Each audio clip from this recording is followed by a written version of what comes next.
শুভ সময় বন্ধুরা। আমরা দুজনই আছি, আমি আছি এবং আমার সাথে আমার প্রিয় শ্রদ্ধাভাজন এবং আহ, আমাদের অগ্রজ আসগর ভাই আছেন, মোহাম্মদ আসগর। আপনারা যারা আমাদেরকে শুনতে পাচ্ছেন, আপনাদের সবাইকে আজকের দিনের শুভেচ্ছা জানাচ্ছি।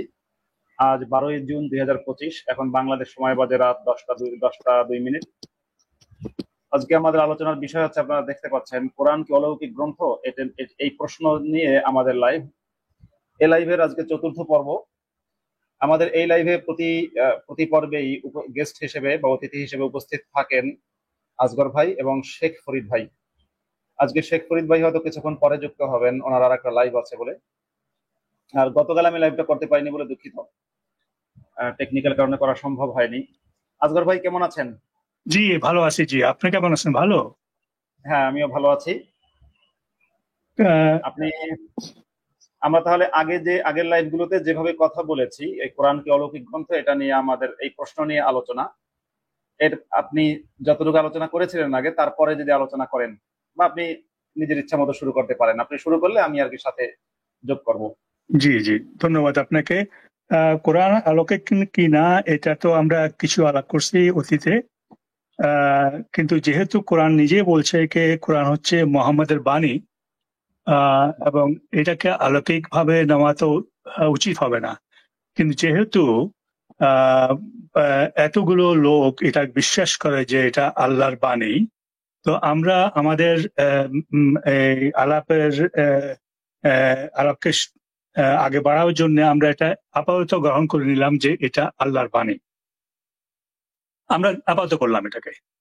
এইটা এটা মেনে নিয়ে আমরা এখন দেখার চেষ্টা করব কি কোরআন সত্যিকারে কি আল্লাহর বাণী কিনা, না এটা হলো মোহাম্মদের বাণী বা অন্য কোনো ব্যক্তির বাণী। তো ইসলামিক ইতিহাস যেটা আমরা পড়ে আসছি বা শুনে আসছি, যে আহ, যে আম, আহ, খলিফা ওসমান কোরআনকে আংশিকভাবে বা পুরোপুরি কোরআনকে জ্বালায় ফেলছিল, এবং সে নিজে একটা কোরআন তৈরি করছে। তো এটা যদি হয়, তো এখান থেকে একটা এই এই এই ইসলামিক ইতিহাস যদি সত্য হয়, তাহলে এটাই প্রুভ করতেছে যে কোরআন আল্লাহ বাণী নয়, বা এটা অলৌকিক বাণী, অলৌকিক বই কিতাব নয়। এখন আমরা এটা মেনে নিয়ে যে কোরআন আল্লাহর বাণী বা অলৌকিক বই, এটাকে মাথায় রেখে যদি আমরা কিছু জিনিস কোরআন দেখি, তাহলে ওটা পরিষ্কার হয়ে যাবে যে কোরআন আল্লাহর বাণী নয়। যেমন ধরেন, আহ 74 সূরা 74-এর 24 নম্বর আয়াতে আল্লাহ বলছে যে আল্লাহ যে বলছে, আল্লাহ বলছেন লিভ মি এলোন, আমাকে একা ছেড়ে দাও। তো আল্লাহ তো আকাশে থাকে, আল্লাহ মাঝে মাঝে তো পৃথিবী আসে ওনার সামার প্যালেসে, যেটা হলো কাবা। তো এই আল্লাহ নিজে কেমনে বলতে পারে আমাকে আমার আমার আমাকে ছেড়ে দাও, আমার বিরক্ত করো না? 16 নম্বর সূরা 16 নম্বর 50 নম্বর আপনি আয়াতে, আজগর ভাই প্রথমটা যেটা বললেন যে আল্লাহ বলছে, 74 নম্বর সূরার কত নম্বর আয়াত? 74 সূরার 74 সূরা 26 নম্বর আয়াত। ও, 26 নম্বর আয়াত। আমি একটু আয়াতটা কি দেখাবো সবাইকে? আপনি অল্প আমাকে সাহায্য অল্প করেন প্লিজ। আমি একটু এটা, এখানে কয়েকটা আয়াত আছে। আয়াতটা যেমন 74 নম্বর সূরা, সূরা আল মুদ্দাসির, সূরা আল মুদ্দাসির। আর আমি যদি এর কয়েকটা আগে আয়াত থেকে একটু তর্জমা করি তাহলে ভালো হবে। মোহাম্মদ আল্লাহ বলছেন, দারনি ওমান খলাকতু ওয়াহিদা। আমরা বাংলায় একটা কথা বলি না, যে ছাইরা দিয়ে আমারে ওরে খায়া ফেলামু। আপনি পুরান ঢাকার শব্দের সাথে, ভাষার সাথে পরিচিত কিনা আমি জানি না। আমি মাসুদ এমনি পুরান ঢাকার মানুষ, মানে সরি, ঠিক পুরান ঢাকায় আমাদের আদি বাড়ি সেটা না, কিন্তু ছোটকালে, খুবই শৈশবকালে, আমার বাবা যেহেতু পুরান ঢাকার একটা মসজিদের ইমাম ছিলেন, এবং আমি সেই সুবাদে পুরান ঢাকায় বড় হয়েছি। পুরান ঢাকার যে ভাষা, আপনারা ওই মোশাররফ করিমের বা জাহিদ হাসানের কিছু নাটকে আপনারা সেই সংলাপগুলো শুনতে পাবেন পুরান ঢাকার ভাষা। সেখানে আপনারা দেখবেন পুরান ঢাকার ভাষায় কথা বলে। ওখানকার একটা পরিভাষা এরকম আছে, ছাইরা দেওয়ারে খায়া ফেলামু। মোহাম্মদের যে আল্লাহ, সে আল্লাহ মুসলমানদেরকে বলছে, মোহাম্মদকে বলছে, মোহাম্মদকে বলছে যে আমার ছাইরা দিয়ে ওরে খায়া ফেলাম, এই টাইপের কথা আর কি। দারুনেই ওমান খলাকতু ওয়াহিদা, যার অর্থ হচ্ছে আমাকে ছেড়ে দাও, এবং যাকে আমি অনন্য করে সৃষ্টি করেছি তাকে তাকে ছেড়ে দাও, মানে তাকে, মানে ওকে ওকে আমার হাতে ছেড়ে দাও। আমরা অনেক সময় কথা প্রসঙ্গে বলি, দেখা যায় যে বড় নেতা ছোট নেতাকে বলে, বা ছোট নেতা বড় নেতাকে বলে, বস ওরে আমার হাতে ছাইরা দেন, দেখা নিতাছি। এতবার বাড়ছে বস, কি কমু। তা আমার মনে হয় মোহাম্মদের আল্লাহ মোহাম্মদের কাছে হেল্প চাচ্ছে, মোহাম্মদ, হ্যাঁ, বা বস মোহাম্মদ, ওরে আমার হাতে ছাইরা দাও, আমি দেখো দেখো আমি কি করতেছি ওরে। তারপরে বলছে ওয়াজাআলতু লাহু মালাম মামদুদা, এটা হচ্ছে 11 নম্বর আয়াত, সূরা নাম্বার 74, আয়াত নম্বর 11। 12 নম্বর আয়াতের অর্থ হচ্ছে আমি তাকে দিয়েছি সম্প্রসারিত সম্পদ বা অনেক সম্পদ। ওয়াবানিনা শুহুদা, উপস্থিত সন্তান সন্ততি দিয়েছি। ওমাহাত্তু লাহু তামহিদা, তাকে আমি ছাড় দিয়েছি। সুম্মা ইয়াতমাউ আন আযীদ, অতঃপর সে চায় আমি তাকে আরো বাড়িয়ে দিই। 16 নম্বর আয়াতে বলা হচ্ছে কাল্লা ইন্নাহু কানা লিআয়াতিনা আনীদা, যে কখনো না, নিশ্চয়ই সে আমাদের আয়াতসমূহতে আয়াতসমূহের সাথে বেয়াদবি করেছে, অস্বীকার করেছে, বেয়াদবি করেছে। সাউরহিকুহু সাউদা, আমি তাকে ধরে ইসে উঁচু উঁচু স্থানে আমি তাকে ধরে নিয়ে যাব। তারপরে বলছে 18 নম্বর আয়াতে ইন্নাহু ফাক্কারা ওয়া কাদ্দার, নিশ্চয়ই সে চিন্তা করলো এবং পরিমাপ করলো। ফাকুতিলা কাইফা কাদ্দার, ধ্বংস হোক বেটা, কেমনে সে পরিমাপ করলো। আমার একজন ইমাম বন্ধু, মানে এই যে তুম্মা কুতিলা কাইফা কাদ্দার, সে আবারও মরুক, মানে আল্লাহ বলছে মরুক, কুতিলা মানে ও মরুক, কাইফা কাদ্দার, সে কেমনে এরকম এই পরিমাপ করলো, কেমনে সে এই চিন্তা করলো। আমার একজন ইমাম বন্ধু ছিল, মুফতি আশরাফ উদ্দিন, আমার প্রতিবেশী মসজিদের ইমাম, মানে আমি যখন ইমাম ছিলাম তখন আমার পাশের মসজিদ বাইতুল মামুর জামে মসজিদের ইমাম ছিলেন। ওনার সাথে আমি হজে গেছিলাম। তো মুফতি আশরাফ উদ্দিন ব্রাহ্মণবাড়িয়ার মানুষ, মাঝে মাঝে এরকম বলতেন, হ্যাঁ হ্যাঁ কেমনে এই কথা ক, হ্যাঁ, এই আবার মাঝে মাঝে বলতেন, হ্যাঁ তুই কথা কুলিউলি, এই যে হ্যাঁ কেমনে এই কথা ক, হ্যাঁ কেমনে এই কথা কুলিউলি। এটা হচ্ছে এটা মনে হয় যেন মোহাম্মদের আল্লাহ ব্রাহ্মণবাড়িয়ার মানুষ। উনিও বলছেন যে কেমনে এই কথা, মানে হ্যাঁ কেমনে এটা চিন্তা করে। তুম্মা নাজর, তারপরে দেখুন একেবারে মোহাম্মদের সাথে ওই বেটা কি কি আচরণ করেছে তাই বলা হচ্ছে। অতঃপর সে তাকালো, সে ভ্রুকুঞ্চিত করলো, সে অবহেলা করলো, সে অহংকার করলো, সে মুখ ফিরিয়ে নিল। তারপরে বলা হচ্ছে ফাকালা ইন হাযা ইল্লা সিহরুন ইউতার, তারপরে সেই লোকটা বললো যে এটা তো জাদু, মোহাম্মদ যা কিছু বলছে সবই হচ্ছে জাদু, প্রভাব করে মানুষকে, মানুষের মধ্যে প্রভাব সৃষ্টি করে এরকম জাদু, নিশ্চয়ই এটা মানুষের কথা। মক্কার লোকের, আমরা বাংলাদেশের স্কুলের বইতে আমি পড়েছি, মক্কার লোকেরা নাকি মোহাম্মদকে সত্যবাদী, আল আমিন এগুলো বলতো। কই রে ভাই, মোহাম্মদকে আল আমিন বলতো কোরআনের কোন আয়াতে আছে, কোন হাদিসে আছে? আল আমিন শব্দটা আমাদের দেশে অনেক মানুষই তাদের সন্তানের নাম রাখে আল আমিন। এই নাম রাখার কারণ, এই নাম, আজগর ভাই একটু আমাকে বলুন তো, যে আল আমিন, আল আমিন মোহাম্মদের নাম ছিল, বা মোহাম্মদকে বিশ্বস্ত নামে কি লোকজন ডাকতো, এরকম কোন আয়াত বা হাদিস আপনি পেয়েছেন? না, এই ধরনের কোনো আয়াত আমি পাইনি, কিন্তু মোহাম্মদের যে পুরা নাম ছিল, পুরা নাম যে ওটা ছিল আবু আল কাসিম মোহাম্মদ ইবনে আব্দুল্লাহ ইবনে আব্দুল আল মুতালিব ইবনে হাশিম, এটা তার পুরা নাম ছিল। মোহাম্মদ এখন বললো কি মোহাম্মদ, তারপরে আহমদ মুস্তফা, মোহাম্মদ মুস্তফা, এই মুস্তফা এগুলো পড়া লাগানো হয়েছে। কোরআন একটা আয়াত আছে, আপনি জানেন না ভালো, এটা কে ঈসা নাকি বলছিল কে আমার পরে একটা নবী আসবে, তার নাম হবে আহমদ। ওটা আছে সূরা সফের মধ্যে। জি, ইয়াতি মিন বাদি ইসমুহু আহমদ। জি। এটা সূরা সফ। হ্যাঁ, তো ও তার নাম আহমদ, কিন্তু যদি এটা সত্য হয় তো মোহাম্মদ দাদা বাপ তো মারা গেছে আগে, এখন সত্যকারে উনি কি আব্দুল্লাহ ছেলে কিনা, এটা একটা মানে বিতর্ক আছে এটার উপরে। তো ধরে নিলাম সে আব্দুল্লাহ ছেলে, যে কাফির ছিল, মা ছিল আমেনা, সেও কাফির ছিল। তো তারা ওনার নাম আহমদ না রেখে মোহাম্মদ কেন রাখলো এটাকে, যদি ওই ঈসার যে বাণীটা যদি সত্য হয়? তো এটা হলো পুরা নাম ওনার। আচ্ছা, আমরা যদি কোরআন যে আয়াতগুলো আমরা বলছি, আর কয়েকটা আয়াতের আপনাকে আমি এক্সাম্পল দেবো। ভাই মোহাম্মদের নাম নিয়ে আর একটা মত আপনি জানেন কিনা, এটা সেটা হচ্ছে অনেকেই বলে, অনেকেই দাবি করে, একদল গবেষক দাবি করে, এবং ইসলামের ইতিহাস থেকেও এর অস্তিত্বের প্রমাণ পাওয়া যায়। মোহাম্মদের নাম ছিল মূলত কুসাম ইবনে আবু কাবসা, মানে তার নাম আসলে ছিল কুসাম, আর তার বাবার নাম ছিল আবু কাবসা, আবু কাবসার পুত্র মোহাম্মদ।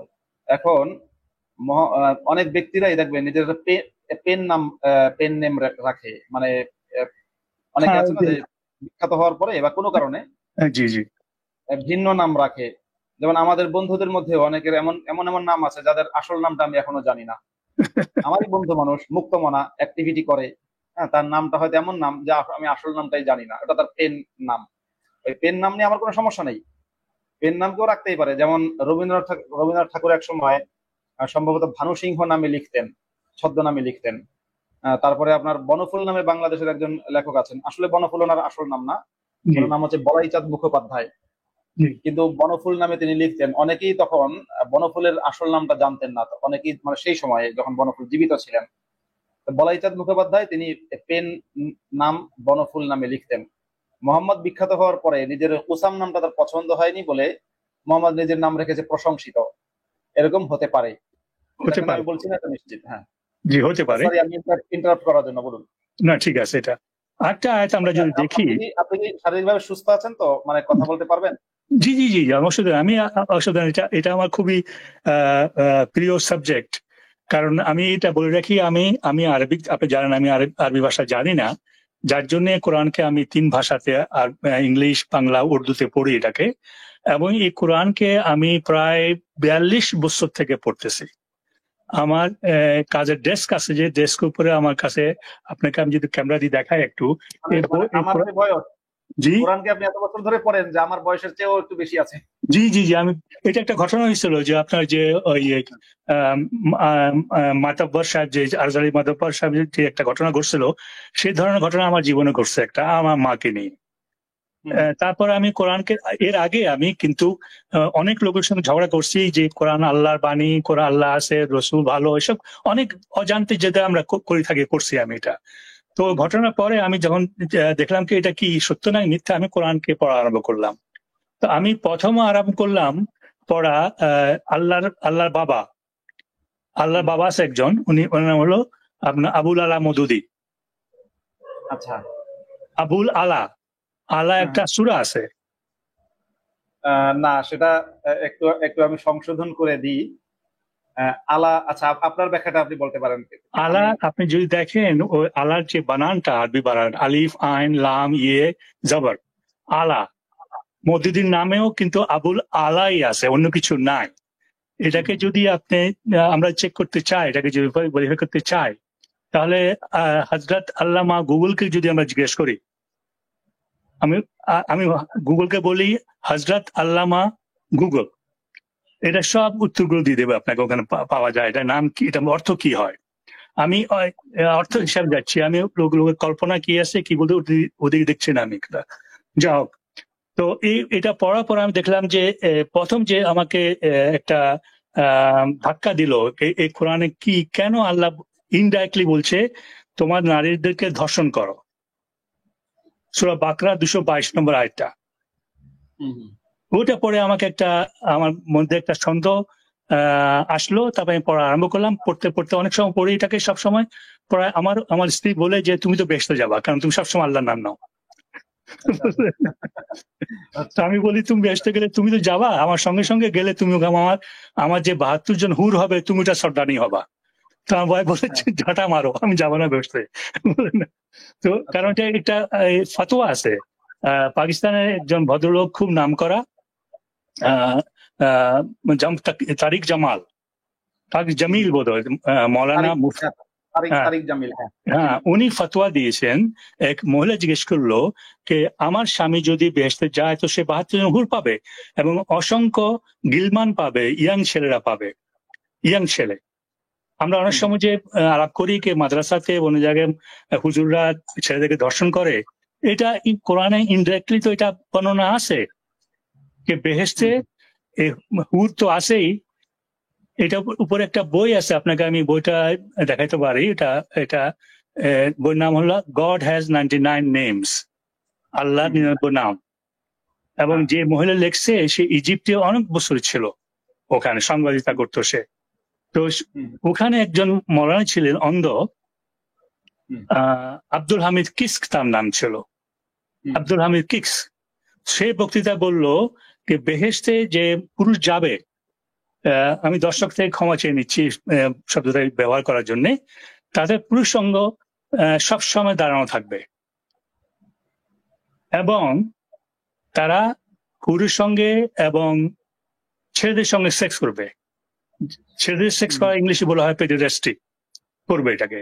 তো অনেক লোকের এটাকে একটু খটকা লাগলো, তারা চিন্তা করলো এটা কেন হতে পারে। তো তারা আল আজহার ইউনিভার্সিটিতে এটাকে নিয়ে তাদেরকে জিজ্ঞেস করলো। তারা বললো ঠিকই বলছেন, এই এই যে তাদের ইলেকশন, এটা সবসময় হবে না, অনেক কিন্তু অতি অতি অনেক সময়ের জন্য দাঁড়িয়ে থাকবে এটা। তো এই ধরনের ইসলামের যে ব্যাখ্যা দিয়ে আসতেছে এখন। তো এখন আমরা আসি ও আমাদের মূল সাবজেক্টে, কোরআন আল্লাহ বাণী কিনা। আপনি যদি একটু কষ্ট করে সূরা নিসার 87 নম্বর আয়াতটা যদি তেলাওয়াত করেন। সূরা আন-নিসা আয়াত নম্বর 87। সূরা আন-নিসা দর্শকদের জানিয়ে দিয়েছি কোরআনের 4 নম্বর সূরা, এবং এর 87 নম্বর আয়াতটা আমি একটু চেষ্টা করব দেখাতে। বাংলা আমি 87 নম্বর আয়াত, ফামা লাকুম ফিল মুনাফিকিনা ফিআতাইনি ওয়াল্লাহু আরকাসাহুম না আল্লাহু লা ইলাহা ইল্লাহু লা ইয়াজমাআন্নাকুম ইলা ইয়াউমিল কিয়ামাতি লা রাইবা ফিহি ওয়া মান আসদাকু মিনাল্লাহি হাদিসা। আল্লাহ তিনি ছাড়া কোনো উপাস্য নেই, অবশ্যই তিনি তোমাদেরকে কিয়ামতের দিনে সমবেত করবেন, যার মধ্যে কোনো সন্দেহ নেই। আল্লাহর চেয়ে অধিক সত্য বচন বা সত্যবাদী আর কে আছেন? এটা 87 নম্বর আয়াত। আল্লাহ নিজে বলছে আল্লাহ? হ্যাঁ হ্যাঁ। কোন আল্লাহকে বলছে আল্লাহ? ওটা এই যে আল্লাহ তো বড়, তো ছোট আল্লাহ হতে পারে। আল্লাহ আকবার, আল্লাহ বড়, আল্লাহ অধিক বড়। আকবার মানে অধিক বড়, তার মানে তার চেয়ে ছোট আল্লাহ থাকতে পারে। আল্লাহর একটা আল্লাহ আছে তাহলে, তাই না? হ্যাঁ, আল্লাহর একটা আল্লাহ আছে। হ্যাঁ, ছোট হোক বড় হোক একটা আল্লাহ আছে। তারপরে আমরা যদি যাই 16 নম্বরে 51 নম্বর আয়াত সূরা নাহলের। সূরা আন-নাহল হচ্ছে কোরআনের 16 নম্বর সূরা, 51 আয়াত। 51 হ্যাঁ, আয়াত নম্বর 51 হচ্ছে ওয়াকাল আল্লাহু লা তাত্তাখিযু ইলাহাইনি ইসনাইন ইন্নামা হুয়া ইলাহুন ওয়াহিদ ফাইয়ায়া ফারহাবুন। আল্লাহ বলেছেন তোমরা দুজন উপাস্য গ্রহণ করো না, এবার দুজন উপাস্যকে গ্রহণ করে নিও না, নিশ্চয়ই তিনি ইলাহুন ওয়াহিদ মানে একক উপাস্য, এবং আমাকেই তোমরা ভয় করো, ফাইয়ায়া ফারহাবুন, আমাকেই ভয় করো। এই হচ্ছে অর্থ। আল্লাহ বলেছেন এখানে, না? তো যদি এটা আল্লাহর ভাষা হয় তো আল্লাহ জি, তাহলে আল্লাহ বলেছেন এটা কেন বলবে, তাই না? তো আমরা এটা এখানে রাখি। এটা এই কোরআন এমন একটা বই বা কিতাব। আজগর ভাই আমি একটু ইন্টারাপ্ট করছি, বলেন। কোরআনকে বলা হয় রিসালাত, মানে কোরআন রিসালাতের অংশ বলা যায়, পার্ট অফ রিসালাত। রিসালাত মানে হচ্ছে চিঠি।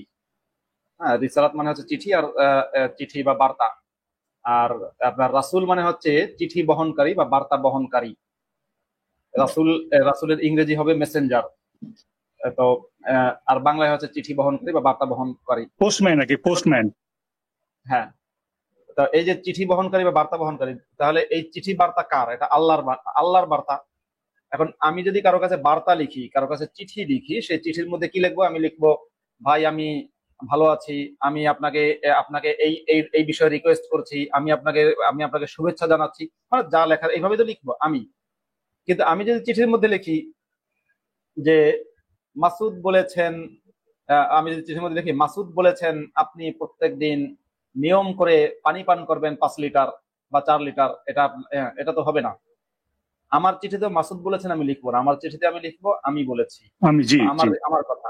আল্লাহ সবখানেই মানে অনেক আয়াতই আল্লাহ দেখা যায় তিনি যে আল্লাহ হিসেবে হুকুম করছেন যে কুল ইয়া ইবাদিয়াল্লাযিনা আসরাফু আলা আনফুসিহিম, যে মুহাম্মদকে বলছেন মুহাম্মদ তুমি বলে দাও, মুহাম্মদ তুমি বলে দাও। আল্লাহ হিসেবে তিনি বলছেন যে এই আয়াতের মধ্যে প্রথমে তিনি বলছেন যে আল্লাহ বলেছেন তোমরা দুজন ঈশ্বরকে গ্রহণ করো না, এরপরে তিনি বলছেন আমাকেই ভয় করো। তাহলে তো মানে একই আয়াতের মধ্যে, এটা কিন্তু একটা আয়াত। এই যে আপনি যে আয়াতের কথা বললেন, 51 নম্বর আয়াত, সূরা নাম্বার হচ্ছে 16 নম্বর সূরা।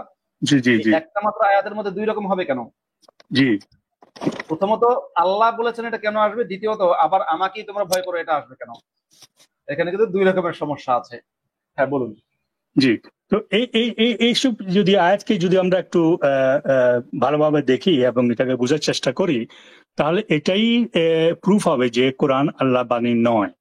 এটা কোনো ব্যক্তি, যে কোনো ব্যক্তি হয়, মোহাম্মদের কোরআন যেটা ছিল, এটা তো অনেক বড় একটা ইতিহাস। আমরা যে আমাদেরকে বোঝানো হয়েছে যে কোরআন যখন নবী সাহেব ওটাকে বলতেন বা পড়তেন, তো ওনার সাহাবীগণ সঙ্গে সঙ্গে লিখে দেখতে রাখতেন। এটা পাথর লিখতেন, চামড়ার উপর লিখতেন, পাতারও গাছের পাতারও লিখতেন, ভিন্ন ভিন্ন কথা বলা হয়েছে।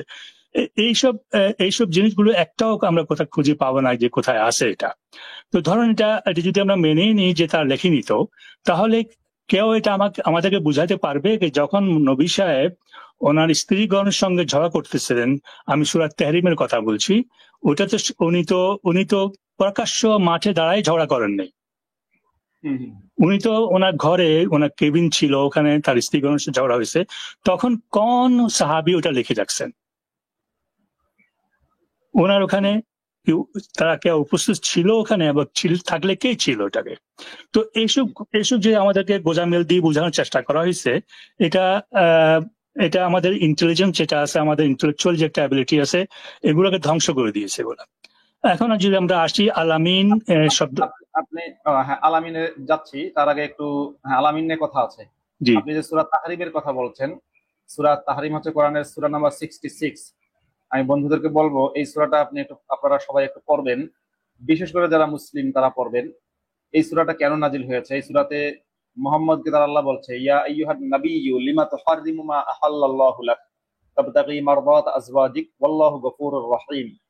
বলা হচ্ছে, হে নবী, তুমি কেন হারাম করছো এমন জিনিস যা আল্লাহ তোমার জন্য হালাল করেছেন? আল্লাহ তোমার জন্য যা হালাল করেছেন তুমি সেটা হারাম করছো কেন? তুমি তোমার স্ত্রীদের সন্তুষ্টি কামনা করো। আল্লাহ নিশ্চয়ই আল্লাহ ক্ষমাশীল এবং দয়ালু। আল্লাহ ক্ষমাশীল দয়ালু।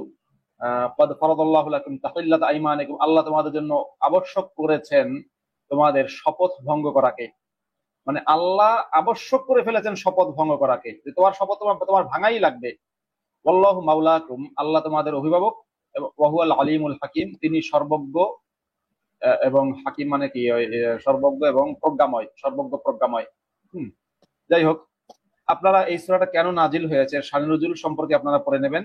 আজকে ভাই তাহলে আপনার কাছে যাচ্ছি আল আমিন এই শব্দটা নিয়ে। আচ্ছা, আসতেছি ওটা। যেহেতু আপনি খুব একটা ইন্টারেস্টিং কথা বললেন, এই তাহরিমের সূরা তাহরিমের যে নজুল, শানে নজুল কি ওটা নিয়ে, আমি এটা লক্ষ্য করছি বা বুঝার চেষ্টা করছি, কেন কোনো ওয়াজ মাহফিলে সূরা তাহরিম নিয়ে আলাপ হয় না, খুবই কম আলাপ এটা নিয়ে। কারণ এটা শানে নজুল, কোরআনের প্রত্যেকটা আয়াতের পিছনে কোনো না কোনো কারণ ছিল, এটা আমরা শুনে আসছি, এটা আমরা জানি।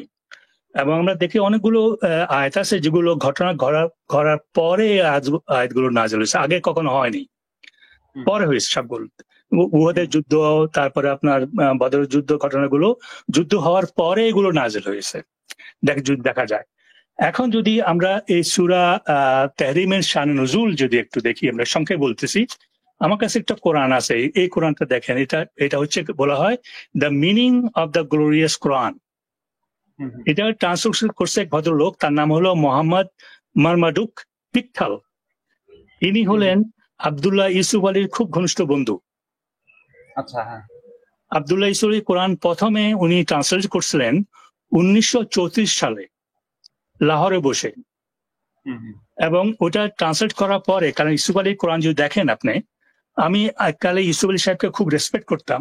পরে আমি যখন এটাকে একটু গভীরভাবে দেখলাম যে উনি অনেক জায়গায় গোজামিল দিয়েছেন। উনি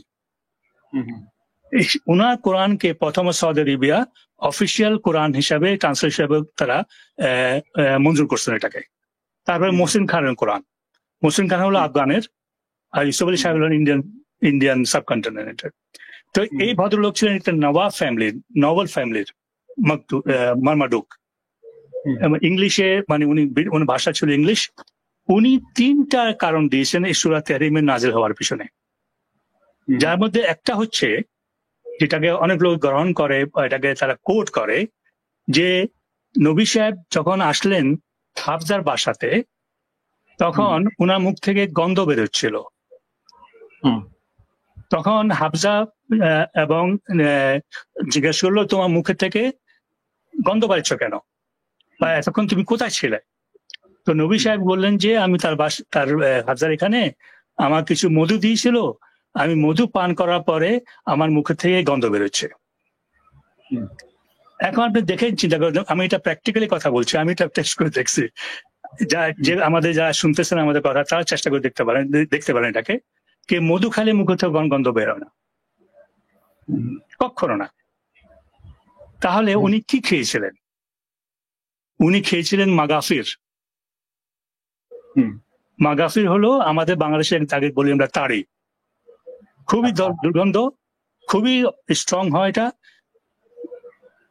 এর সঙ্গে এটা বলতে পারি আমি কয়েকদিন আগে হঠাৎ একটা চ্যানেলে দেখলাম, খুবই আলিম, বড় আলিম, উনি বলছেন যে কোরআন মদ খাওয়া হারাম বলছে।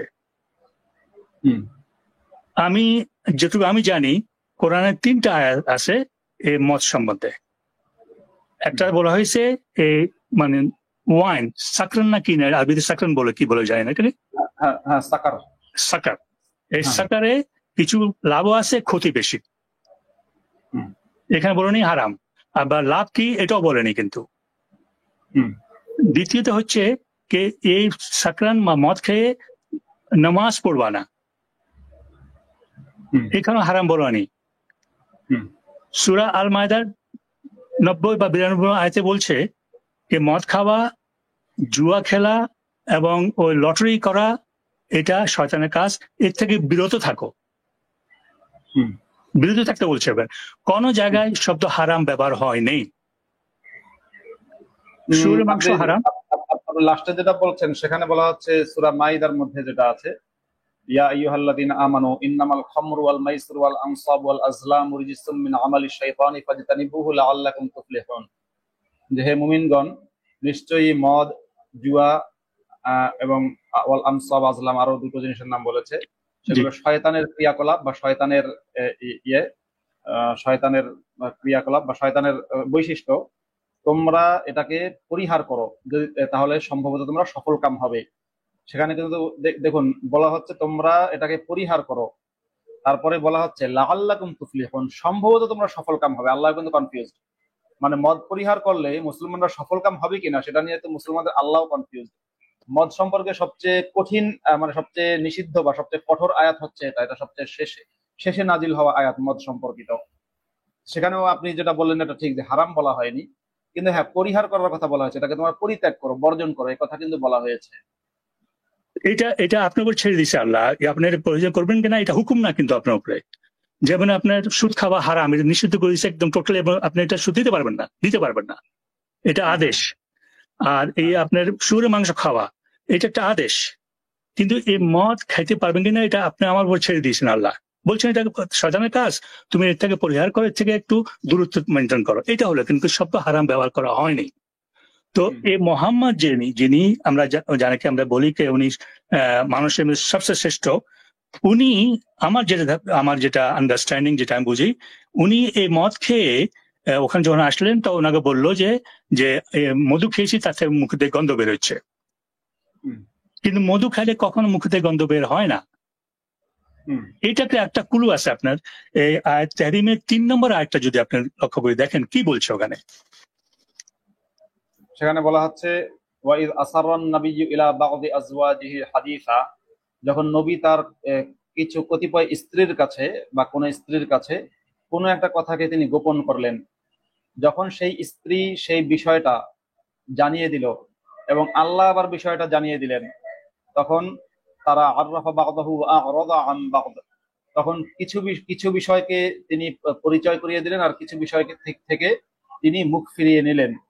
ফালাম্মা নাব্বা আহা বিহি, যখন তিনি মানে মোহাম্মদ সেই স্ত্রীকে সেটা নিয়ে জিজ্ঞাসা করলেন, তুমি কি এই কথা বলেছো? ক্বালাত মান আম্বাআকা হাযা, তখন সেই স্ত্রী বলল যে কে আপনাকে এটা জানিয়েছে? ক্বালা নাব্বাআনি আল আলিমুল খবীর, তখন তিনি বললেন এটা আমাকে জানিয়েছে আল আলিমুল খবীর, একজন বিশেষজ্ঞ মানুষ। হ্যাঁ, এই হচ্ছে বিষয়। আচ্ছা, এখন আপনি দেখেন এখানে এটা ধরেন আমরা ধরে নিলাম একটা যে মোহাম্মদ এবং তার স্ত্রীগণ এক রুমে বা বাসা আঙিনায় বসে এইসব কথা হচ্ছে তার মধ্যে। ওখানে আল্লাহ উপস্থিত ছিলেন, কারণ আল্লাহর সঙ্গে সঙ্গে আল্লাহ তার স্ত্রীর সঙ্গে কথা বলছেন আল্লাহ ওখানে। কিন্তু কোন ওনার ওয়াইফ দুজনের মধ্যে একজনও আল্লাহ তখন দেখেনি, আয়েশা এবং হাফজা দেখেনি। তো এটা কিভাবে সম্ভব যে আল্লাহ ওখানে তাদের সঙ্গে কথা বলতেছেন কিন্তু তারা তাকে দেখতেছেন না? এখন এটা একটা ব্যাপার। একটা ব্যাপার হচ্ছে বলছে কিছু কথা গোপন রাখলেন। এই কিছু কথা গোপন কি রাখলেন, ওটা কি জিনিসটা কি? আচ্ছা এটা আসগর ভাই, আহ, আমি একটু কথা বলি। কোন কোন কোন একটা ওই বিশেষ প্রয়োজনের কারণে লাইভটা এখন আমি শেষ করে দিতে চাই আপনার অনুমতি নিয়ে। জি ঠিক আমরা আছে। ঠিক এই যে পয়েন্টে আছি, ঠিক এখান থেকে শুরু করব। জি দেখবেন যে আগে যখন নাটক হতো, বাংলাদেশের হয়তো বিটিভিতে নাটক হতো, নাটকের এমন একটা পয়েন্টে গিয়ে শেষ করে দিত যে পরের তো দেখার জন্য মানুষ উন্মুখ হয়ে থাকতো। জি জি জি এই যে জি সূরা তাহরিমের আপনি যেটা বললেন যে কিছু কথা আল্লাহ প্রকাশ করেছেন বা কিছু কিছু কথা বাকি রাখলেন, এই বাকি কিছু কথা প্রকাশ করেনি, সেই টুইস্ট দেখে আজকের মতো তাহলে শেষ করতে চাই। ঠিক আছে। আপনি কাজ সারিয়ে নেন। নেক্সট টাইম যখন আমাদের আমাদের এই আয়োজন করবেন আমাকে জানেন, তো আমি রেডি থাকবো আর কি আলাপ করার জন্য। আমি অনেক কিন্তু আমি কিছু কিন্তু ভীষণ আমি অনেক কিন্তু কিছু ভীষণ বলার আছে, দুঃখিত যে অনেক কিছু জানার আছে, অনেক কিছু আছে এটাতে। আমরা আমি এটা আপনার এটা বলবো যে আমরা বলি মুসলমান মুসলমান। কোরআনের কোরআনের হিসাবে পৃথিবীতে একজন মুসলমান নাই, কিন্তু একজনও নাই।